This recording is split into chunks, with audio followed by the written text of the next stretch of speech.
Hello and welcome to my YouTube channel. If you're regular here, you know I review many photographic, audio and video related products, and if you're new here, well, that's exactly what I do. Now today we're taking a brief look at a fairly new camera. It's been out 2 or 3 months. It's the Sony ZV-1F, and here it is. I use it predominantly here in the studio for filming either me wide shots, which would be up there, and that's my Nikon Z30 at the moment, getting a generic wide shot of a studio. I will use it for that, as it has a 20mm wide angle lens fitted to the ZV-1F, and I think this would be ideal for that scenario. I'll also use it for the close-up shot. I normally use my Sony ZV-1, and as you can see, the similarities are striking between the ZV-1 and the ZV-1F. Now the reason why I use the ZV-1 for close-up shots, because it picks up the close-up image really quickly. My Canon R10, which is a brilliant camera, I usually use that for wide, it's a bit slower at picking up the close-up shots. I have got the R10 set to single point autofocus, so it should be picking up. You see how much slower that is? It does pick it up quite nicely, but it's a bit slower. But it's a really nice image on the R10, so that's what I'll be using it for. And it also takes stills. I do go out and about. I will show you on my computer here some stills I've taken. I'll also put these sample images and more as I take more on my sample gallery on my Flickr page. So there'll be a link in the descriptions of a Flickr page. So if you want to take a look at them there rather than on my YouTube channel, because the image quality will be better on Flickr than what it is on YouTube. Now the ZV-1F shares many similarities, can't say the word, many similarities to the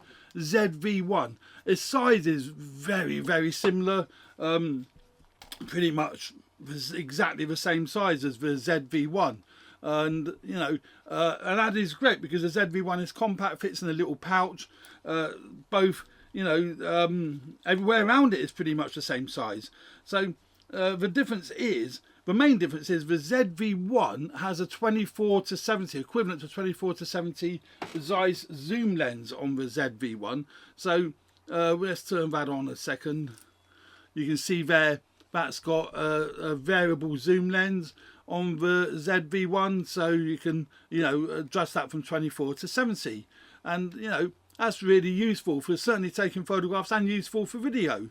But the ZV-1F has a fixed 20mm lens, so if that is, you know, something that's important to you, then you're best off going for the ZV-1, as it has got the variable focal range. The other difference between the ZV-1 and the ZV-1F, for some reason Sony went for contrast detect autofocus on the ZV-1. That was a bit bizarre really, because they're renowned for their phase detect autofocus in all their cameras, all their modern cameras. I'm a bit surprised they went for contrast detect autofocus, but to be fair, I've done some vlogging out in the garden, I've been out and about with it, and it's pretty good. So I've not had a big issue with the contrast detect autofocus on the ZV-1F. Also, for taking photographs, it really doesn't make any difference. The focus is still quick, it's snappy, and it works really well. But the big advantage with the ZV-1F is the 20mm lens, because if you want to get that 20mm look on the ZV-1, you have to buy an additional lens. This is the Ulanzi wide angle lens. You have to buy one of these additional lenses for the ZV-1, and although it works fine, you know, the image quality is okay. It's a bit out of focus around the edges. It creates a bit of a funny edge to it, but central focus, central sharpness is fine. But the problem with it, it's actually bulky on the ZV-1, and I'm not even sure whether it's safe to leave it on the ZV-1 all the time. You have to fit an adapter to the front of the ZV-1 because it has got no filter thread, so you have to fit an adapter on the front of the ZV-1. Now I've actually mounted one on here, which then the filter, the lens will actually fit on it. So that will then, I think it's about 18mm, it gives you about an 18mm wide angle, so it's a little bit wider than what the ZV-1F is. But look how much bulkier that's made that camera, and it's made it really front heavy, so you know, it topples down a bit, where the ZV-1F built-in 20mm lens, and it's great. So with the ZV-1F, it has got the filter thread on the ZV-1F, where the ZV-1 hasn't. You have to fit an adapter on. So it's got a filter thread on the ZV-1F. So I purchased this variable ND filter, and that just screws straight onto the front of the camera, because the camera has that filter thread. So we just fit that straight onto there, he says. Line up the screw thread. Come on, there we go. So that screws straight into there. And now you have a variable ND filter actually on the camera, because one of the things that the ZV-1F hasn't got is a built-in ND filter, where the ZV-1 has, which is, you know, a bit of a letdown, but the ZV-1F hasn't got a built-in ND filter. So I've purchased a variable ND filter that just screws straight onto the front of the camera body, and then I can make adjustments doing it that way. That actually is more flexible than the built-in ND filter on the ZV-1, because that's either on or off. With this, I can vary the amount of ND I put in just by, you know, adjusting the amount of ND by turning the ring. So that is great. Now the ZV-1F shoots in 4K just the same as the ZV-1, and there is no video record limit. So if you're into vlogging, the ZV-1 is a fantastic little camera for that. As I said, I've not found an issue with a contrast detect autofocus. I went out and done some test filming in, you know, some grotty weather, and it worked fine. It did go out of focus for, you know, a split second, maybe even a second or two, but it soon came back into focus. So I was quite happy with how the ZV-1F performed from that point of view. It's got the articulating screen, just the same as what the ZV-1 has, but I do like this fixed 20mm lens. I'm looking at that now, and that's looking really, really good. And the fact that I can adjust the ND using the ND filter that I fitted to the camera, is working brilliantly. Nice compact sized body. The other nice thing is, I say nice, it is nice, but it's also annoying. If you already own accessories for the ZV-1, then you're going to find some of them won't fit on the ZV-1F, which is a little bit annoying. So I purchased this small rig bracket, which I purchased for the Sony ZV-1, which is really great, and it fits on the ZV-1 beautifully, but it doesn't fit on the ZV-1F because they've moved the tripod port, which is a really, really nice idea, but it's frustrating that that bracket won't fit on my ZV-1F. They've moved the actual tripod mount on the ZV-1F away from the battery compartment, so it's offset, right offset, so you can open the battery compartment without any issues to get the battery out and get the SD card out. It takes the same battery as what the ZV-1 does, so that's fine from that point of view. The BX1, the little Sony BX1, and the SD card fits in the same way as what it does on the ZV-1. So that is also great. I'll just slot in there quite happily, no problem at all. The top plate's pretty much exactly the same.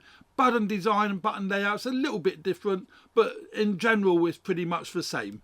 So you can set it up for taking photographs or video without any issue. It's got the 3-inch articulating screen, as I said earlier, which is great. And again, the button layout on here is pretty much the same as it is on the ZV-1F. So there isn't a huge number of differences, and it's a wee bit cheaper. It's actually quite considerably cheaper than the ZV-1. The ZV-1F has their new menu structure as well, which is great, and it's touchscreen, so you can scroll through the menu using the touchscreen, and it's got the new menu structure that the A7S III has, and you know, many of the newer Sony cameras has, and it's really, really nice, and it's really lovely to work through. But one glaring omission that the ZV-1F has, it doesn't shoot RAW. I'm really, really disappointed with that. I knew that when I purchased it. It is JPEG only, and I did wonder whether that would be a big issue for me. I'm only using this camera, as I do any of my point and shoot cameras, for taking nice quality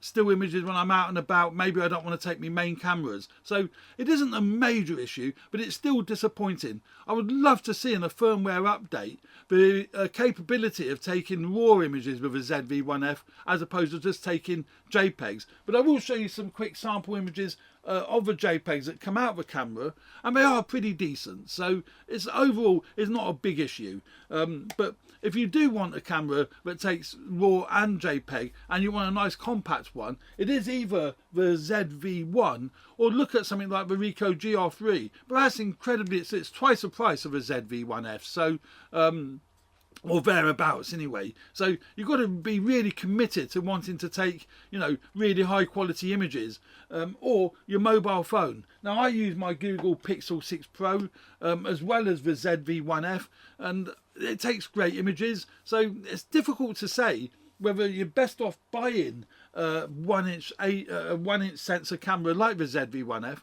or just using your mobile phone and using decent editing software such as Lightroom or Luminar Neo, whatever. But yeah, that is the ZV-1F. As I say, button layout is fine. It's got a USB-C port now on the side of the ZV-1F as opposed to your micro USB. So that is better. It's more compatible with all your chargers and all that kind of thing. That's the USB-C port on the side of the camera. Nothing exciting to look at there. HDMI out. I don't really use that, but it has got HDMI out on it, and it's got mic jack, just the same as the ZV-1. So if you do want to plug in external microphones, that is, you know, perfect. It also comes with the little furry windsock that Sony supply with it. That just slots into the shoe on the top of the camera, just the same as it does on the Sony ZV-1. The only disappointing thing, and it does on the ZV-1 as well, it covers over the on-off switch on the top of the camera. So you're forever having to take that off to be able to get to the on-off switch. And I just find that a little bit annoying when I'm using it, you know, outdoors, when I'm going out and about. I do want to be able to use the camera with my gimbal. I've got the Crane M2, but I haven't figured out yet how to get this to talk to the Crane M2 to be able to trigger it from the actual gimbal.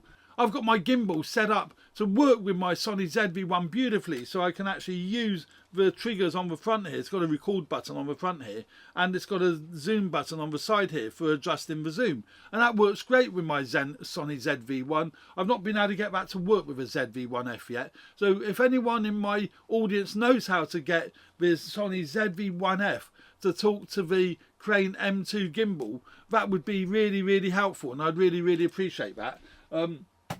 But yeah, now if we look at some of the images taken with the Sony ZV-1, they are JPEG only. Sorry, not ZV-1, the ZV-1F. They are JPEG only, but they are still really, really nice. Now if we have a quick look at them here, the colours are good, sharpness is great, and they're not over sharpened. I mean, that looks quite natural, to be honest, and you know, the detail is lovely there. It's very, very similar to the ZV-1. I actually think the images that come off the ZV-1F are actually slightly better than the ZV-1. It could be the processing. Maybe Sony have tweaked how the images are processed. I don't know. So that's why I'm not concerned that it doesn't take raw images. I still think it'd be lovely, and I still would like to see a firmware upgrade to see it take raw, but JPEGs are fine. So you can see here, colours are really good, sharpness is really good. Even though it's a 1-inch sensor, you still get a little bit of bokeh, but it's for sharpness, which is fine. And you know, coming out of camera, these are definitely better than what you would get from a mobile phone. What you get from a mobile phone, you have to do more work with to be able to get the sort of look that you really want. I find that's what I have to do with the Google Pixel 6 Pro or my iPhone. I find I don't necessarily have to do that so much with the, you know, Sony ZV-1F. I mean, if I just click on auto, it doesn't do a great deal. So that goes to show that what's coming out of the camera is, you know, pretty decent. So again, sharpness, colours are good. Some might say it is slightly over sharpened, and the annoying thing is you can't turn the sharpness down. I was hoping you would be able to turn the sharpness down, but you can't. I can increase the sharpness, but I can't turn it down. So that is something to be aware of with the ZV-1F. It is what it is, effectively. But, you know, again, sharpness on that as well. That would print fine. You'd be able to print 10 by 8s, probably even larger than that. Absolutely no problem at all. uploading to the internet absolutely fine. So all in all, it is a pretty capable and a pretty decent 1-inch sensor compact camera for taking photographs, but it's a great 1-inch sensor camera for content creation and for you vloggers. So take a quick look at this clip I done earlier. So I'm just doing a quick vlogging test on this new ZV-1F using a built-in mic. I won't be using this clip, I don't think. I'm just having a little wander around in the garden. I've literally just unpacked it. I've changed a few settings. This is in manual, but it's at 1/50th f2 with auto ISO. It's starting to drizzle a little bit. I haven't even put the windsock on, to be honest. It comes with its own little wind muff that goes on top. I haven't put that on. I don't know, I think I've got steady shot turned on. I will check that. It looks like the eye detector is working, certainly face detectors. So it looks like it's pretty good.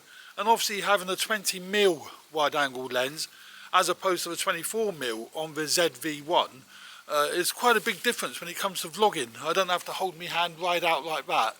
I can actually hold it at a much more comfortable height for me. And also, being that it's a more plasticky sort of camera, I wasn't sure at first when I took it out of the box. I'm getting used to that now. It does make it really, really light and compact. No weight to it whatsoever. And having the red light around the screen and the tally light, that's extremely helpful, extremely helpful. So yeah, my initial thoughts are very good. Colour balance looks pretty good. I've got it on auto white balance. I've taken a few snaps. I'm going to see what the stills are like before it starts to hammer down with rain. So yeah, all in all, at the moment this looks like a pretty decent camera. So there you go, that clip does show you that it is a great vlogging camera, and with a mic jack that makes it even better, and the fact that it has got no video record limit, that also makes it better as well. And as I say, there are the fact that it's a 20mm lens fitted to it as opposed to having to adapt it like you have to do with the ZV-1, I think that does make it a viable camera for content creation, and it's cheaper than the ZV-1. But if you're looking for a more flexible camera with a zoom capability, then the ZV-1 would be a better choice. The only thing I would say about the ZV-1F, it has got a zoom lever on it, so if you do want to crop in the image, you can do, but it's a digital crop as opposed to you know, an optical crop with the ZV-1. So just bear that in mind. Although I found the digital crop to be pretty good. When you're shooting 4K video, completely unnoticeable, and I think that's what it's there for cropping the image in when you're using it for content creation for video. Not really suitable for photographs, because you've already got only a 1-inch sensor and you're cropping further into that 1-inch sensor. So your 20 megapixel comes right down then, so not really ideal for photographs, but fine for video. So there we go, that's a quick overview of Sony ZV-1F. I can recommend it, but I think you really do need to look at what other cameras are available, purely because there is no raw features with the ZV-1F. That's I think its biggest downside. But there we go, that's the Sony ZV-1F. Hope you found this video useful. Please subscribe to my channel if you haven't already done so. Hit the like button if you like the content of my videos. Would really appreciate that. And stay tuned for more videos relating to video photography, podcasting, so on and so forth. Cheers for now, bye.